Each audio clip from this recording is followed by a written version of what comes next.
जिनको पीस दिखता है तो उनकी आंखों पर तो ऐनक लगी हुई है, क्योंकि आतंकवाद है, इसमें कोई शक नहीं है। और आतंकवाद अभी भी है। आप देखते हैं कि हमारे फौजी जवान शहीद हो गए, अफसर शहीद हो गए, हमारे पुलिस के डीएसपीज़ और पुलिस के जवान शहीद हो गए। फिर ये आपने देखा अभी जो पुंछ में हुआ है और वहाँ पे आतंकवादी हमला हुआ, उसमें कई लोग ज़ख्मी हुए। फिर फौज ने कई आदमियों को उठाया उस गांव से, जिनका कसूर कुछ नहीं था, मगर वो कहने लगे आपने खाना खिलाया। उन्होंने कहा भाई हमने खाना नहीं खिलाया, हम इस बिल्कुल मुलविस नहीं है।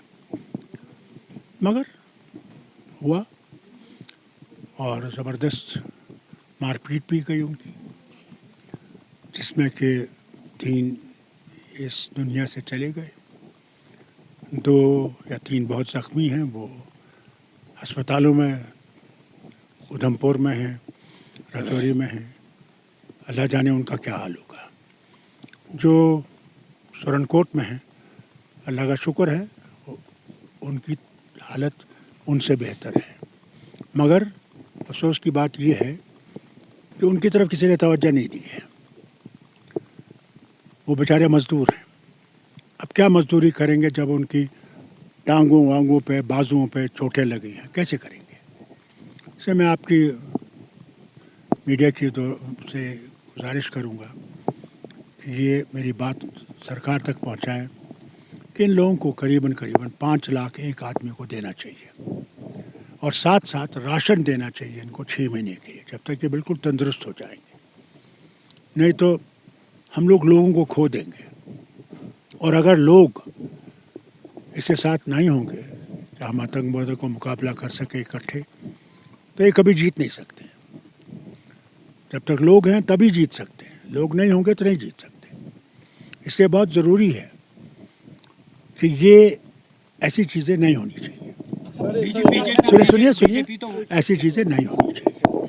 और मुझे खुशी इस बात की है कि राजनाथ सिंह जी तशरीफ़ लाए, उनने इसका जायज़ा लिया, उनने उन सब रिश्तेदारों का सुना जो वहाँ उनसे मिले, उनसे कहा कि क्या हुआ है, और उन्होंने इसका वादा किया है कि हम इसकी तहकीकात करेंगे और जो भी इसमें मुलविस हैं उनको सज़ा, कड़ी से कड़ी सज़ा देंगे।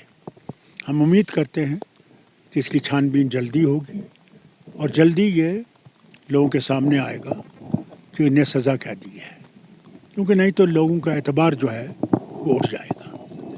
बीजेपी तो बोल रही है कि जो हालात है जम्मू कश्मीर के अंदर वो सामान्य हो गए हैं। वो उनकी आंखों पे जो ऐनक लगी है उससे वही दिखता है। उस फारूक अब्दुल्ला क्या कर सकता है। किसको जिम्मेदार ठहराते हैं? किस चीज़ का? ये जो खून खराबा हो रहा है। देखिए, आतंकवाद है, कहाँ से आ रहा है? हमारे पड़ोसी से आ रहा है और ये चलता रहेगा जब तक कि दोनों मुल्क बातचीत के टेबल पे नहीं आएंगे, नहीं ख़त्म होगा। मैं आपसे खून से लिख के दे सकता हूँ, नहीं होगा। और 4 लड़ाइयाँ हो चुकी हैं। 4 लड़ाइयों में ये जो हमारा सरहद है वो वहीं पे खड़ी है और लड़ाइयों से कोई फैसला नहीं हुआ, आज तक नहीं हुआ, ना होगा। आप देखिए कितने साल, 1 साल से वो रूस का और उस मुल्क का लड़ाई हो रही है? कौन मर रहा है वहाँ पे? वो जो वहाँ के रहने वाले हैं। बर्बादी किन की हो रही है? जो वहाँ रहने वाले हैं। रूस की नहीं हो रही है या अमेरिका जो मदद कर उनकी नहीं हो रही है, उन लोगों की जो वहाँ रहते हैं। खुदा ना खास्ता अगर यहाँ ऐसा कुछ हुआ, मर तो हम जाएंगे, हम सब खत्म हो जाएगा।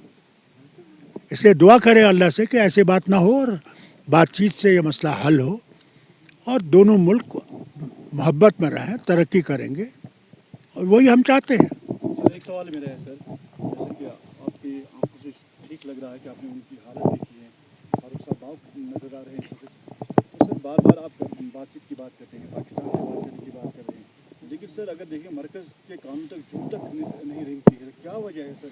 बार बार आप देखिए, मैं आपसे कहूँगा, पाकिस्तान की हालत आपको पता है। अब इलेक्शन आने वाले हैं।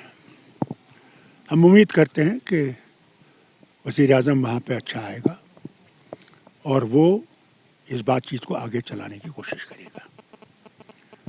और हिंदुस्तान में भी इलेक्शन आने वाले हैं, हमारे वतन में इलेक्शन आने वाले हैं। इसमें भी जो नया वज़ीर आज़म बनेगा, जो हुकूमत बनेगी, उनको इसी तरह तवज्जो देनी पड़ेगी। जब तक इसी तरह तवज्जो नहीं देंगे, ये हमें खाता जाएगा और इसका नतीजा सिर्फ हम पे ही नहीं पड़ रहा है, हिंदुस्तान के हर मुसलमान पे इसका असर पड़ रहा है। जब ये हो रहा है तो मुसलमान जो यहाँ रह रहे हैं उन पे निशाना किया जाता है और कहा जाता है ये पाकिस्तानी है। अगर वो पाकिस्तानी होते तो वो कब के पाकिस्तान गए होते। हम भी 47-48 में पाकिस्तान गए थे, नहीं गए, यहाँ रहे। इसे ये जो नफ़रत पैदा हो रही है, इस नफ़रत को ख़त्म करना पड़ेगा अगर मुल्क को बचना है। अगर नहीं ख़त्म की तो मैं माफ़ी मांगता हूँ, इस मुल्क का हाल बहुत बुरा होगा। साईओम पावर सिस्टम अब लाए हैं विंटर धमाका ऑफर। अब प्रत्येक एक्साइड ई रिक्शा पर पाए एक 35 लीटर का गीजर और रूम हीटर बिल्कुल free. Exide neo Bharat e rickshaw अब करे डबल काम, चाहे बिठाओ सवारी या फिर ढोलो सामान। जबकि एक्साइड नियो ई रिक्शा अब हो गया है पहले से अधिक पावरफुल, क्योंकि अब इसमें लगाई है 1200 वॉट की मोटर और नया व बड़ा डिफरेंशियल। जबकि चढ़ाई चढ़ने के लिए अब आ गया है इसमें पावर गियर। एक्साइड नियो अब आया है नए रंगों व फीचर्स के साथ। मजबूत बॉडी, शानदार डिजाइन, आरामदायक राइड और असाधारण खूबियों से लैस नए जमाने की इस ई रिक्शा में मिलेगा रियर व्यू मिरर जो LCD डिस्प्ले में बदल जाए और ड्राइवर को बिना सर घुमाए गाड़ी को बैक करने में मदद करे। इस तकनीक में पहली बार पीछे कैमरा लगाकर ये अनूठी विशेषता प्रदान की गई है। चमकदार व ज्यादा तेज इंडिकेटर, लंबे समय तक चलने वाली बैटरी, बेहद शानदार LCD इंस्ट्रूमेंटेशन पैनल, मनमोहक आवाज वाले speaker, FM system, flexible roof के बदले बहुत ही सख्त उच्च ग्रेड की मेटेलिक रूफ, इनबिल्ट चार्जर, नए सुरक्षित रिम और अधिक पावर की मोटर के साथ बेहतरीन सस्पेंशन जो दे झटकों से आराम। तो देर किस बात की, आज ही आएं और अपना Exide Neo E rickshaw book करवाएं। हमारा पता है Sai Om power system, last matador stop, Anand Nagar, Bohri, Jammu. Jammu संभाग में डीलर बनने के लिए संपर्क करें 0191 2554 360।